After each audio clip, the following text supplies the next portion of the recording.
जी जी अभी करती हूँ, बस 1 मिनट। आरती कांपते हाथों से भारी सागवान की खिड़की को बंद करती है। कमरा एकदम शांत हो जाता है, लेकिन आरती के अंदर एक तूफान उठ रहा है। तभी तान्या जीन्स और टॉप पहनकर सीढ़ियों से उतरती है। कैलाश उसे देखते ही अपनी कुर्सी से बिजली की तरह खड़ा हो जाता है और उसे पास बुलाता है। कैलाश की आंखों में अंगारे जल रहे हैं। इधर आ तान्या, ये क्या नंगापन पहन रखा है तुमने? हमारी हवेली की मर्यादा मिट्टी में मिलाने का इरादा है? ये किस तरह के कपड़े पहने हैं तुमने? पापा, कॉलेज में सब ऐसे ही कपड़े पहनते हैं। जब मैं सूट सलवार पहनकर जाती हूँ तो सब मेरा मजाक उड़ाते हैं। कहते हैं कि इतने अमीर होने के बाद भी तुम क्या गवारों जैसे कपड़े पहनती हो। मैं अपनी सहेलियों के सामने शर्मिंदा महसूस करती हूँ। सीमा और नेहा तो मुझे पिछड़ी हुई कहती है। तुम कॉलेज पढ़ाई करने जाती हो या अपनी नुमाइश करने? अगर तुम्हें पढ़ाई करनी है तो ढंग के कपड़े में जाओ, वरना घर बैठो। इस तरह की चीजें अगर तुम्हें करनी है तो एक काम करो, कॉलेज मत जाओ, छोड़ दो कॉलेज। मैं तुम्हारी पढ़ाई लिखाई आज ही बंद करवा देता हूँ। नहीं पापा प्लीज, मेरा आखिरी साल है, मैं अभी जाकर कपड़े बदल लेती हूँ। दोबारा ऐसी गलती नहीं होगी, मुझे माफ कर दीजिए। मैं दोबारा आपको शिकायत का मौका नहीं दूंगी। इस तरह की होती है मेरे ससुराल में सुबह। काश मैं तान्या के लिए कुछ बोल पाती। मैं खुद एक गोल्ड मेडलिस्ट वकील हूँ, पर यहाँ एक शब्द बोलने की आजादी नहीं है। अमीर बहू का पिंजरे वाला ससुराल ऐसा ही होता है, जहाँ पंख तो है पर उड़ने की मनाही है। तान्या रोती हुई ऊपर भागती है और थोड़ी देर बाद मोटे सूती सूट में सिर पर दुपट्टा करके नीचे आती है। कैलाश उसे तिरछी नजर से देखता है और वापस अखबार में डूब जाता है। सुमित्रा दबी जुबान में आरती को रसोई में जाने का इशारा करती है। आरती रसोई की ओर जा ही रही होती है, तभी वो बीच रास्ते में रुककर उस छोटी खिड़की से बाहर झांकती है, जहां से सपना का आंगन साफ दिखता है। बहू, तुझे पता है, जब मैं तेरी सास को पहली बार देखने गया था तो मैं अपना जूता वहीं भूल आया था। डर के मारे मेरे पैर कांप रहे थे। सच में पिताजी, आप बिना बड़े भूले हैं। फिर माँ जी ने क्या कहा? अरे उसने कहा कि अगर जूता भूल आए हो तो दिल भी यहीं छोड़ जाओ। हम दोनों आज भी उस बात पर हंसते हैं। सपना, तू आज काम पर जाने से पहले ये लस्सी पी ले, बड़ी गर्मी है बाहर। आज तेरा पैकिंग फैक्ट्री में पहला दिन है ना। एक इसकी जिंदगी है। इसके ससुर जी कितने अच्छे से इससे बात करते हैं और मैंने तो आज तक अपने ससुर से बात तक नहीं की। यहाँ तो सिर्फ खौफ का साया है। सपना के पास बैठने को सिर्फ एक खटिया है, पर गरीब बहू का खुला आसमान है। आरती उदास मन से अपने कमरे में जाती है, जहां सत्यम ऑफिस जाने के लिए तैयार हो रहा होता है। वो आईने में आरती की शक्ल देखता है और अपनी टाई कसता है। सत्यम का मिजाज आज और भी बिगड़ा हुआ है। आरती, तुम क्या हर वक्त ये मरी हुई शक्ल बनाकर घूमती रहती हो? तुम्हारे चेहरे पर एक स्माइल तक नहीं है। कभी तो मुस्कुराया करो। आखिर किस चीज की कमी है तुम्हें? इतना बड़ा घर, हीरे के गहने, नौकर चाकर सब तो है, फिर तुम्हें किसकी कमी महसूस होती है? सुनिए ना, आज मैं क्या शाम को शॉपिंग पर जा सकती हूँ? मेरी कॉलेज के कुछ पुरानी सहेलियां शॉपिंग पर जाने के लिए कह रही थी। बहुत दिन हो गए उनसे मिले और कुछ जरूरी चीजें भी लेनी थी। इसीलिए मैं तुमसे ठीक से बात नहीं करता। थोड़ी सी ठीक से बात की नहीं कि तुम सिर पर चढ़ने लगी। शॉपिंग, सहेलियां, घर के काम में मन लगाओ। अरे फालतू आवारागर्दी करने की जरूरत नहीं है। तुम जब देखो मुझे गुस्सा दिलाती रहती हो। मेरा मूड खराब कर दिया तुमने। पर सत्यम, मैं बस 2 घंटे के लिए जाना चाहती थी। पायल और ऋतु बहुत जिद कर रही हैं। चुप! एक शब्द भी और बोला तो थप्पड़ खाएगी। बाहर जाने का ख्याल अपने दिमाग से निकाल दे और रसोई संभाल। माँ के कामों में हाथ बटा। और हाँ, आज शाम को मिस्टर मल्होत्रा आ रहे हैं, तैयारी ठीक से होनी चाहिए। सत्यम गुस्से में अपना बैग उठाकर ऑफिस के लिए निकल जाता है। आरती कमरे के कोने में बैठकर रोने लगती है। तभी सुमित्रा कमरे में आती है और उसके पास बैठती है। देख बहू, हमारे घर में तो इन मर्दों ने हमें कैद करके रखा है। हमें इनकी मर्जी के बिना सांस तक लेने का हक नहीं है। पर तू रो मत, तेरी किस्मत में शायद यही लिखा है। मैंने भी अपनी पूरी जिंदगी इसी खामोशी में गुजार दी। माँ जी, इन्होंने तो मुझे पिंजरे में कैद कर दिया है। मुझे यहाँ बहुत ज्यादा घुटन होती है, बिल्कुल भी अच्छा नहीं लगता। क्या मेरी पूरी जिंदगी इन्हीं दीवारों के बीच घुट घुट कर खत्म हो जाएगी? मैं एक वकील हूँ माँ जी, मैंने इंसाफ दिलाने की पढ़ाई की है, पर खुद के साथ हो रहे अन्याय पर चुप हूँ। दूसरी तरफ सपना के घर में माहौल बिल्कुल अलग है। सपना का बेटा छोटू स्कूल से भागता हुआ आता है और सपना के गले लग जाता है। सपना अपनी फेकिंग फैक्ट्री में जाने के लिए तैयार है। माँ, आज स्कूल में मीटिंग है। टीचर ने कहा है कि पेरेंट्स को बुलाया गया है। मुझे सरप्राइज मिलने वाला है। अब आओगी ना? सपना बेटी, तू ही जा स्कूल। वैसे भी बच्चे को तू ही संभालती है, सारा होमवर्क तू ही कराती है। तेरा ही हक है ये सब देखने का। जा और देख हमारा बेटा क्या नाम रोशन कर रहा है, फिर वहाँ से फैक्ट्री चली जाना। माँ जी, आप और पिताजी मुझे हर जगह आगे रखते हैं। सच में आजकल तो ऐसे ससुराल वाले होते ही नहीं है। मैं बहुत भाग्यशाली हूँ कि मुझे आप जैसा परिवार मिला। अरे बहू, तू घर की लक्ष्मी है। तुझे आजादी नहीं देंगे तो किसे देंगे। जा, राजू के साथ साइकिल पर चली जा। राजू, जरा संभल कर ले जाना बहू को, नया रास्ता है। उसे कोई दिक्कत नहीं होनी चाहिए। सपना तैयार होकर अपने पति राजू के साथ साइकिल पर बैठती है। आगे डंडे पर छोटू बैठा है और पीछे सपना आराम से बैठी है। वो तीनों हंसते हुए स्कूल की ओर चले जाते हैं। तभी उसी रास्ते से अमीर परिवार की लग्जरी गाड़ी गुजरती है। गाड़ी में कैलाश, सत्यम, सुमित्रा और आरती हैं। उन्हें आज किसी बिजनेस पार्टनर के यहाँ लंच पर जाना है। ये देखो बिंदु, ये है हवेली की बहू, सोने के गहनों से लदी, पर सर पर इतना लंबा घूंघट जैसे कोई कैदी हो। बेचारी को धूप भी नसीब नहीं होती। अरे वो देखो, सपना साइकिल पर बैठकर कितनी आजाद है। गरीबी में होने के बाद भी उसकी जिंदगी कितनी आजाद है। और वो अमीर बहू, उसे तो पिंजरे में कैद कर दिया है। सही कहते हो कजरी, अमीर होने का क्या ही फायदा जब अपनी मर्जी से मुस्कुरा भी ना सको। कल मैंने सुना सत्यम उसे जोर से डांट रहा था। काश मेरी जिंदगी भी ऐसी हो सकती। अगर मुझे इतने पैसे नहीं भी मिलते तो चलता, लेकिन कम से कम मेरा ससुराल ऐसा होता। यहाँ मेरे ससुराल में सोना, चांदी, गाड़ी सब कुछ है, लेकिन सुकून नहीं है। सपना के पास कुछ नहीं है, फिर भी उसके पास सब कुछ है। गाड़ी एक आलीशान 5 स्टार होटल के सामने रुकती है। कैलाश और सत्यम आगे आगे अकड़ कर चल रही हैं। सुमित्रा और आरती सर झुकाए, घूंघट निकाले पीछे पीछे चल रही हैं। होटल के अंदर वेटर राहुल उनका स्वागत करता है। नमस्कार सर, आप लोग क्या लेना पसंद करेंगे? ये हमारा आज का स्पेशल मेन्यू है। भैया, क्या इस डिश में लहसुन है? मुझे उससे थोड़ी दिक्कत होती है। क्या आप इसे बिना लहसुन के तैयार करवा सकते हैं? और क्या ये ताजी सब्जियों से बना है? आरती सिर्फ वेटर से सवाल ही पूछ रही थी, लेकिन सत्यम की नजरें उस पर जम गई। उसकी मुट्ठी भींच गई और उसका चेहरा गुस्से से लाल हो गया। उसे लगा आरती वेटर के साथ कुछ ज्यादा ही फ्रैंक हो रही है। जैसे ही वेटर गया, सत्यम ने आरती का हाथ मेज के नीचे जोर से पकड़ा। आरती, मेरे साथ वॉशरूम चलो, अभी के अभी। पर सत्यम, अभी तो ऑर्डर दिया है, सब लोग देख रहे हैं। क्या हुआ? कहा ना चलो, ज्यादा सवाल मत करो वरना यही तमाशा होगा। सत्यम उसे हाथ पकड़कर वॉशरूम के गलियारे में ले जाता है और उसे कोने में ले जाकर बुरी तरह झाड़ता है। तुम्हें हर वक्त गैर मर्दों से बात करने का बहाना चाहिए? हाँ, शर्म नहीं आती दूसरे मर्दों से बात करते हुए? मैंने तुम्हें मना किया है ना किसी से भी बात करने के लिए। तुमको समझ में नहीं आता है? तुम मेरी इज्जत क्यों उछालना चाहती हो? उस वेटर से पूछ रही हो कि सब्जियां ताजी हैं या नहीं? क्या हम तुम्हें सड़ी सब्जियां खिलाते हैं? सत्यम, देखिए सब लोग सुन रहे हैं, ऐसा मत करिए। मैं तो बस ऑर्डर दे रही थी और खाने के बारे में पूछ रही थी। इसमें गलत क्या है? चुप! एक शब्द भी और बोला तो यही तमाशा कर दूंगा। आइंदा किसी गैर मर्द से बात की तो घर से निकलना बंद कर दूंगा। अपनी नजरें नीचे रखो, समझी? और ये पल्लू ठीक करो, कान के पास से खिसक रहा है। आरती खामोशी से वापस टेबल पर आकर बैठती है और बेमन से खाना खाती है। उसके गले से निवाला नीचे नहीं उतर रहा। लंच खत्म करके जब वो वापस घर आते हैं तो आरती बाथरूम जाती है। बाथरूम से निकलते वक्त उसका पल्लू सर से फिसल जाता है। वो जैसे ही हॉल में आती है, कैलाश उसे देख लेता है। सत्यम, अपनी पत्नी को लगाम दो, इसे मर्यादा का ज्ञान नहीं है। तरेआम नंगा करके घूम रही है। हमारे खानदान की इज्जत का तो ख्याल करो। क्या हमने इसी दिन के लिए बहू बनाया था? सुमित्रा, तुम क्या सिखाती हो इसे? तुम्हें किस चीज की कमी है? हाँ, बोलो। तुम घर के थोड़े बहुत नियम कानून क्यों नहीं मान सकती हो? जब देखो मुझे गुस्सा दिलाती रहती हो। कितनी बार कहा है सर से पल्लू नहीं हटना चाहिए। तुम हमारे घर की इज्जत हो। वो सत्यम, मैं बस अभी बाथरूम से आई थी तो ध्यान नहीं रहा, पल्लू खिसक गया था, मुझे माफ कर दीजिए। ध्यान क्या रहता है तुम्हारा? अभी पिताजी ने तुम्हारे साथ साथ मुझे भी डांट लगा दी। मैंने तुम्हें बहुत ढील दे रखी है ना। अगर तुम नहीं सुधरी ना तो मुझे तुम्हारे साथ और सख्त होना होगा।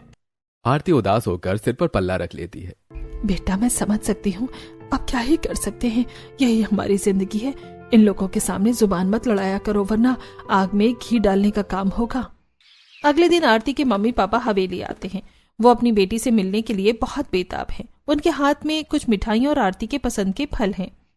कैलाश जी नमस्कार, हम आरती से मिलने आए हैं। बहुत दिन हो गए उससे बात किए हुए। उसका मन नहीं लग रहा होगा। देव की तो रात भर सोई नहीं उसकी याद में, सोचा आकर मिल लें। अरे भाई साहब, आरती तो घर पर नहीं है। वो तो किटी पार्टी और शॉपिंग के लिए अपनी सहेलियों के साथ गई है। अरे भाई, बड़े घर की बहू है, उसके अपने सामाजिक काम है। आप ये सामान यहीं रख दीजिए, मैं उसे दे दूंगा। आप फिर कभी आइएगा, अभी मैं थोड़ा बिजी हूँ। आरती ऊपर कमरे में अपने मम्मी पापा की आवाज सुनती है। वो भागकर नीचे आने लगती है, लेकिन सीढ़ियों पर सत्यम उसे देखकर अपनी आंखों से उसे डराता है। वो अपनी बेल्ट की तरफ इशारा करता है। आरती सहम जाती है और वापस अपने कमरे में जाकर फूट फूट कर रोती है। वो खिड़की से देखती है कि सपना के घर भी उसके मम्मी पापा आए हैं। सपना रसोई में ट्रे में चाय और गर्मा गर्म पकौड़ी लेकर आंगन में आती है। आंगन में खटिया बिछी होती है और सब लोग आराम से बैठे होते हैं। माँ, पिताजी देखिए, मैं आप सबके लिए गर्मा गर्म चाय और पकौड़े लेकर आई हूँ। ससुर जी, आप खटिया पर बैठिए ना। आज ऑफिस में मेरा पहला दिन बहुत अच्छा रहा। अरे वाह बहू, आज तो पूरे घर में खुशबू ही खुशबू फैली है। बहू के हाथ की चाय हो तो थकान वैसे ही उतर जाती है। आज तो लगता है ऑफिस से नहीं कोई जंग जीत कर आई है। सच में बहुत अच्छा लगा। आज सबने बहुत प्यार से बात किया। मम्मी, मुझे भी पकौड़े चाहिए, बहुत अच्छी लग रही है। हाँ बेटा, ये लो, गर्मा गर्म है, धीरे खाना। सपना सबको चाय और पकौड़े बांटती है। आंगन में हंसी की आवाजें गूंजने लगती हैं। अरे भाई साहब, याद है जब हम लोग भी ऐसे ही खटिया पर बैठकर बातें करते हैं। हाँ, और तब तो ना बिजली की चिंता ही नहीं होती थी और ना ही काम का इतना बोझ। माँ, आप लोग भी खाइए ना। सच कहूँ, आज सबके साथ मिलके खा रहे हैं तो सब और भी खास लग रहा है। सब लोग खटिया पर बैठकर सादा भोजन करते हैं। चावल, दाल और लौकी की सब्जी की खुशबू पूरे आंगन में फैल जाती है। बहू, तेरे हाथ में तो जादू है। इतना सादा खाना भी इतना स्वादिष्ट बना दिया। अरे नहीं माँ, बस आप सबका प्यार है। परिवार साथ बैठकर खाए तो सादा खाना भी दावत बन जाता है। और हंसी हो तो स्वाद दुगना हो जाता है। अब तो मुझे रोज ऐसे ही खाना चाहिए। रोज तो नहीं, लेकिन कोशिश जरूर करूंगी। सब लोग ठहाका लगाते हैं। सपना के घर में सब खटिया पर बैठकर सादा भोजन कर रहे हैं और ठहाके लगा रहे हैं। सपना का ससुर उसके पिता के साथ बैठकर पुराने किस्से साझा कर रहा है। सपना के ससुराल वाले उसके मम्मी पापा का बहुत आदर कर रहे हैं। वो लोग साथ मिलकर चावल, दाल और लौकी की सब्जी खा रहे हैं। सपना के घर में खाने को ज्यादा कुछ नहीं है, सादा खाना है, लेकिन इज्जत और प्यार कितना ज्यादा है। ये लोग खटिया पर बैठकर कितनी खुशियां बांट रहे हैं और यहाँ तो मुझे मेरे माँ बाप से मिलने तक नहीं दिया गया। ये कैसी अमीरी है जो अपनों से ही दूर कर दे। अमीर बहू का पिंजरे वाला ससुराल बस कहने को ही आलीशान है। आरती का सब्र अब जवाब दे रहा है। वो सत्यम के कमरे में जाती है जहाँ वो लैपटॉप पर काम कर रहा है। आपने मेरे माँ बाप से मुझे क्यों नहीं मिलने दिया? वो कितनी दूर से आए थे, मैंने उनकी आवाज सुनी थी, वो मुझे पुकार रहे थे। क्या मैं इतनी बुरी हूँ कि अपनों से ना मिल सकूं? क्योंकि तुम नियम तोड़ती हो। कल ही मैंने तुम्हें नौकर से बात करने के लिए मना किया था ना, पर तुम फिर भी रामू से बगीचे के बारे में पूछ रही थी। तुम्हें क्या लगता है मुझे शक करने की बीमारी है? तुम बस बहाने ढूंढती हो बाहर वालों से बात करने के। रामू काका मुझसे पूछ रहे थे कि कौन से फूल लगाने हैं। मैं उनसे फालतू बात नहीं कर रही थी। आप तो हर छोटी बात पर मुझे पिंजरे में बंद कर देते हैं। मुझे घुटन होती है सत्यम। जुबान लड़ाती है, चुप हो जा वरना बहुत बुरा होगा। मैंने जो कह दिया वो पत्थर की लकीर है। अगर दोबारा ऐसी बहस की तो अंजाम अच्छा नहीं होगा, और खबरदार जो दोबारा माँ बाप का नाम लिया तो। आरती रसोई में जाकर रोने लगती है। ऐसे ही दिन बीतते हैं। एक दिन आरती को उसकी पुरानी सहेली पायल का फोन आता है। आरती डरते डरते बालकनी में जाकर छुप कर बात करती है। हाँ पायल, मैं ठीक हूँ। नहीं, अभी मिलना मुमकिन नहीं है। यहाँ बहुत पाबंदियां हैं। मेरा फोन भी सत्यम चेक करता रहता है। तभी सत्यम पीछे से आ जाता है और झटके से फोन छीन लेता है। आरती बुरी तरह डर जाती है। उसका दिल जोरों से धड़कने लगता है। किसका फोन है? पक्का तुम्हारे कोई बॉयफ्रेंड है ना? बोलो, तुम छुपकर बालकनी में किससे बात कर रही थी? पायल के नाम से कोई लड़का होगा? नहीं सत्यम, मेरी सहेली पायल है। आप नंबर देख लीजिए, आप खुद बात कर सकते हैं। आप गलत समझ रहे हैं। वो बस मेरा हाल पूछ रही थी। हम कॉलेज की बातें कर रहे थे। झूठ बोलती है। आज के बाद तेरा फोन बंद, अब कमरे से बाहर नहीं निकलेगी। रामू, जाओ और इसके कमरे का दरवाजा बाहर से बंद कर दो। माँ से खाना कमरे में ही मिलेगा। सत्यम आरती को कमरे में बंद कर देता है। उधर सपना के घर में सपना की सहेली निधि आती है। उसके चेहरे पर चिंता की लकीरें हैं। सपना, मेरा बेटा स्कूल में गिर गया, उसके सर पर बहुत चोट लगी है। क्या तू चलेगी मेरे साथ हॉस्पिटल? मुझे बहुत डर लग रहा है, मैं अकेले नहीं संभाल पाऊंगी। राजू घर पर नहीं है क्या? प्लीज मेरी मदद कर। सपना अपनी सास पार्वती और ससुर रामदीन की तरफ देखती है। बेटा, इसमें सोचने वाली इतनी क्या बात है? तू जा, निधि को तेरी जरूरत है। हमें पता है कि तू सब कुछ संभाल लेगी। हमें तुम्हारे ऊपर पूरा भरोसा है। तू जा और उसकी मदद कर, हम छोटू को देख लेंगे। पर पिताजी, राजू अभी काम से नहीं आए हैं, क्या वो नाराज नहीं होंगे? मैं बिना पूछे चली जाऊं? तू राजू की चिंता मत कर, हम उसे समझा देंगे। तू जा और निधि का साथ दे। नेक काम में देरी नहीं करते, डॉक्टर के पास ले जाना जरूरी है। सपना निधि के साथ हॉस्पिटल जाती है और वहां सब कुछ संभालती है। शाम को जब वो घर वापस आती है तो रामदीन उसकी बहुत तारीफ करता है और राजू भी गर्व से उसे देखता है। राजू उसके लिए बाजार से उसकी पसंद की मिठाई लाया है। सपना, तुमने आज बहुत अच्छा किया। मुझे खुशी है कि तुम दूसरों की मदद के लिए हमेशा तैयार रहती हो। ये लो, मिठाई खाओ। इधर हवेली में आरती को अपने मायके की बहुत याद आ रही है। वो सत्यम के पास जाकर हाथ जोड़ती है जब वो रात का खाना खा रहा होता है। आरती की आंखें सूज गई हैं। सत्यम, मुझे माँ पापा की बहुत याद आ रही है। क्या मैं उनसे एक बार फोन पर बात कर लूं? बस 1 मिनट के लिए प्लीज, मैं मर जाऊंगी उनके बिना। नहीं, मैंने सुना है कि मायके में बात करके लड़कियां बागी हो जाती हैं और ससुराल वालों को चुगली करती हैं। तुम्हें कोई जरूरत नहीं है उनसे बात करने की। जब मैं कहूंगा तभी बात होगी। और खाना चुपचाप खा लो, ड्रामा मत करो। आरती उदास होकर शांति से बैठ के खाना खाने लगती है। सपना को पैकिंग फैक्ट्री में काम करते 1 महीना हो गया था और उसे आज पहली सैलरी मिली है। वो खुशी से घर के काम करके बाजार जाती है। तभी पार्वती, बहू बाजार जा रही हो तो अपने लिए भी कुछ ले लेना। ये लो कुछ पैसे, अपनी पसंद की कुर्ती ले आना। नहीं माँ जी, मेरे पास मेरी पहली सैलरी के पैसे हैं। आज मैं अपने लिए खुद खरीदूंगी। मैं जल्दी आ जाऊंगी। बहू, आराम से जाना, जल्दी की कोई जरूरत नहीं है। हाँ? घूम फिर कर आना। हाँ, और कुछ अच्छा दिखे तो मेरे लिए भी देख लेना। अच्छा जी, पहले खुद के लिए तो ले आऊं। सपना बाजार पहुंचती है। बाजार में चारों तरफ भीड़ है। दुकानदारों की आवाजें गूंज रही हैं। रंग बिरंगी सब्जियां सजी हैं। सपना मुस्कुराते हुए बनवारी की दुकान पर पहुंचती है। आइए आइए सपना जी, आज क्या क्या दूं? देखिए, आज ताजी भिंडी है और ये कद्दू भी बिल्कुल ताजा है। भैया, पहले भिंडी दिखाइए, अच्छी होनी चाहिए, नहीं तो मैं वापस कर दूंगी। अरे सपना जी, आप भी ना, मेरी दुकान की सब्जी खराब हो ही नहीं सकती। हाँ हाँ, सब्जी वाले तो यही कहते हैं। चलिए जल्दी तोल दीजिए। ठीक है, ये लीजिए 1 किलो भिंडी और आधा किलो टमाटर। सपना, आज तो बड़ी खुश दिख रही हो, लगता है पहली सैलरी मिली है। हाँ चाची, आज अपनी कमाई से खरीदारी कर रही हूँ, इसीलिए खुशी ज्यादा है। अरे वाह, बहुत बढ़िया बात है। आज तो मिठाई बनती है भैया।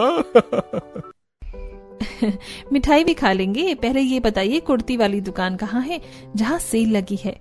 अरे सामने वाली गली में दाईं तरफ, लाल बोर्ड वाली दुकान जो है। सपना थैला लेकर कुर्ती की दुकान पर जाती है। दुकान में कई रंग बिरंगी कुर्तियां टंगी है। सपना एक नीली कुर्ती उठाकर देखती है। बहन जी, यह कुर्ती आप पर बहुत अच्छी लगेगी, ट्राई करके देख लीजिए। दाम ज्यादा तो नहीं है? आपके लिए सस्ता लगा देंगे, पहली बार आई है ना। अच्छा, तो फिर दिखाइए। सपना कुर्ती ट्राई करती है और आईने में खुद को देखकर मुस्कुरा देती है। यही पैक कर दीजिए, मुझे बहुत पसंद आई। कुर्ती लेकर सपना बाहर निकलती है और पास के खड़े चाट वाले के पास पहुंचती है। आइए आइए बहन जी, क्या खिलाऊं? आज बहुत मजेदार पुचका बनाया है। बस भैया, प्लेट लगा दीजिए, आज कुछ चटपटा खाने का मन है। लो लो, पहला पुचका तैयार। वाह, कितना स्वादिष्ट है। थोड़ा और तीखा बनाइए। लगता है आज मूड बहुत अच्छा है। हाँ, आज दिन ही अच्छा है। सपना हंसते हुए पुचका खाती है। उसके चेहरे पर एक अलग ही चमक है। वो खुलकर हंस रही है, जैसे कोई चिंता ही ना हो। तभी उसी रास्ते से कैलाश की लग्जरी गाड़ी गुजरती है। गाड़ी के अंदर बैठी आरती खिड़की से सपना को पुचका खाते हुए देखती है। सपना कितनी खुश है, बाजार में अपनी सहेली के साथ चाट खा रही है, कुर्तियां देख रही है, और मुझे तो सब्जी लेने की भी इजाजत नहीं है। सब कुछ रामू काका ले आते हैं। मुझे तो ताजी हवा भी नसीब नहीं होती और न ही अपनी मर्जी से कहीं अकेले जा सकती हूँ। गाड़ी आगे बढ़ जाती है। दोपहर में हवेली के बाहर क्वालिटी वॉल्स का आइसक्रीम वाला गुजरता है। सपना बाजार से लौट आई है और बाहर आकर मजे से आइसक्रीम लेती है। आरती खिड़की से उसे देखती है और उसका भी बहुत मन कर जाता है। वो हिम्मत जुटाकर दबे पांव घर के बाहर कदम रखती है और आइसक्रीम वाले से एक कोन लेती है। जैसे ही वो पहला बाइट लेती है, कैलाश अपनी गाड़ी से वहां पहुंच जाता है। कैलाश के साथ उसका बिजनेस पार्टनर मिस्टर सिंघानिया भी है। आती है क्या बहूत की है? तुमने आइसक्रीम खाने के लिए घर के बाहर ऐसे कदम क्यों रखा? तुम्हें पता है ना, हमारे घर में औरतें मर्यादा में रहती हैं। इस तरह की हरकतें हमारे खानदान को शोभा नहीं देती। सिंघानिया जी के सामने मेरी नाक कटवा दी तुमने। पापा जी देखिए, मैं भी तो इस घर की बहू हूँ और मैं भी तो इंसान हूँ। मेरी भी कुछ शौक अरमान है ना। क्या एक आइसक्रीम खाना भी गुनाह है? सपना को देखिए, वो कितनी आजाद है। मैं कब तक घुटती रहूं? मेरी भी कोई लाइफ है। बहू के कोई शौक अरमान नहीं होते। तुम औरत हो और औरत को अपने सारे शौक अरमान मारने होते हैं। मर्द हैं हम लोग, जो कहेंगे तुम लोगों को वही करना पड़ेगा। समझ आया? तुम पिंजरे में हो और पिंजरे में ही रहोगी। मुझे इस घर में तुम्हारी ये बगावत बर्दाश्त नहीं है। सुमित्रा, इसे लेकर अंदर जाओ। मुझे इस घर में घुटन होती है पापा जी। आप लोगों ने मुझे पिंजरे में रखा हुआ है। ये ससुराल नहीं, पिंजरा है। मुझे अपनी जिंदगी जीनी है। मैं कोई खिलौना नहीं हूँ। आरती रोते हुए अपने कमरे में भाग जाती है। सुमित्रा उसके पीछे जाना चाहती है, लेकिन सत्यम उसे रोक देता है। सत्यम का गुस्सा 7वें आसमान पर है। माँ, उसे अकेला छोड़ दो। उसे अपनी औकात समझनी होगी। आज उसने पिताजी की तौहीन की है और वो भी सिंघानिया के सामने। उसे इसकी सजा मिलेगी। अगले दिन सपना अपने आंगन में बैठी है। वो देखती है कि आरती खिड़की से उसे देख रही है। सपना उसके पास आती है और दबे पांव हवेली की दीवार के पास जाकर इशारे से बात करने की कोशिश करती है। आरती दीदी, आप उदास मत होइए। मैंने सब देखा। आप कब तक इस पिंजरे में रहेंगी? थोड़ा तो हिम्मत दिखाइए। अगर आप आजाद नहीं होना चाहेंगी तो ये लोग आपको और दबाएंगे। अपनी आजादी के लिए लड़िए। सपना, मैं क्या करूं? मुझे बहुत डर लगता है। ये लोग मुझे बाहर नहीं जाने देते। सत्यम बहुत गुस्सा करता है, मुझे मारता भी है। दीदी, आपने पढ़ाई की है ना? आप अपने पैरों पर खड़े होइए। देखिए, मुझे मेरे ससुराल वालों ने मुझे नौकरी करने की इजाजत दी है। मैं ऑफिस जाती हूँ, पैसे कमाती हूँ। आप तो वकील हैं। आप तो दूसरों को इंसाफ दिलाती थी। सच में काश मेरी ससुराल वाली भी ऐसे होते। मैंने तो वकालत की पढ़ाई की थी। मैं गोल्ड मेडलिस्ट थी, पर अब तो मैं कानून की किताबें भी भूल गई हूँ। तभी सत्यम के आने की आवाज आती है और आरती झटके से खिड़की बंद कर लेती है। हवेली के ऑफिस रूम में भारी सन्नाटा है। कैलाश फोन कान से लगाए तेज आवाज में बात कर रहा है। सत्यम सामने